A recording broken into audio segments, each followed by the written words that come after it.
New this morning, the governor's office says it is confident our state will generate 100% clean energy by 2045, required by the Clean Energy Transformation Act from 2019. Yeah, meteorologist Abby Coney here to share the latest on what's being done to get there. Hey, Abby. Yeah, I mean, the power grid deserves a lot of stories and coverage. So here's the deal.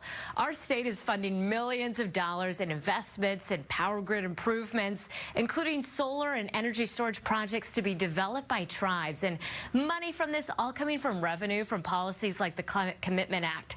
This is happening as companies with local ties to Seattle collaborating to create clean electricity on an international level. I'm concerned about communities who are not the ones who are most actively creating or contributing to climate change, being the ones who are oftentimes the ones who are dealing with the brunt of climate change. People in the Seattle area tell me they're concerned about the impacts of a warming climate across our region, hoping that political leaders and big companies do their part to care for the environment. I hope and continue to pray and ask those leaders to step up to that challenge. Right now, 60% of the energy consumed in Washington is from renewable sources, most of it hydropower. This year, Governor Inslee signed additional legislation to require more planning for transmitting electricity.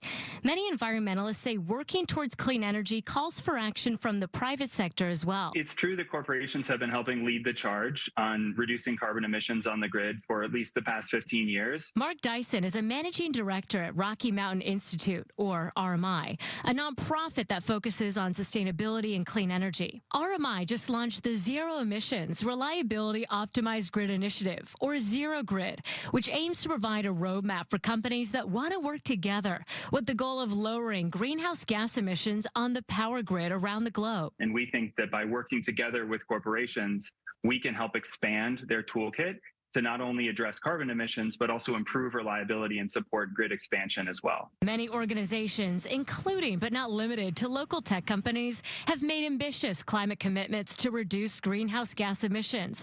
That includes wanting energy used in their business to come from clean sources like hydropower, wind, and solar. To be working with the experts, people that run electricity systems, people that think about the reliability and the carbon emissions impacts of what we're doing. Peter Freed is the head of energy strategy at Meta, which owns Facebook and Instagram.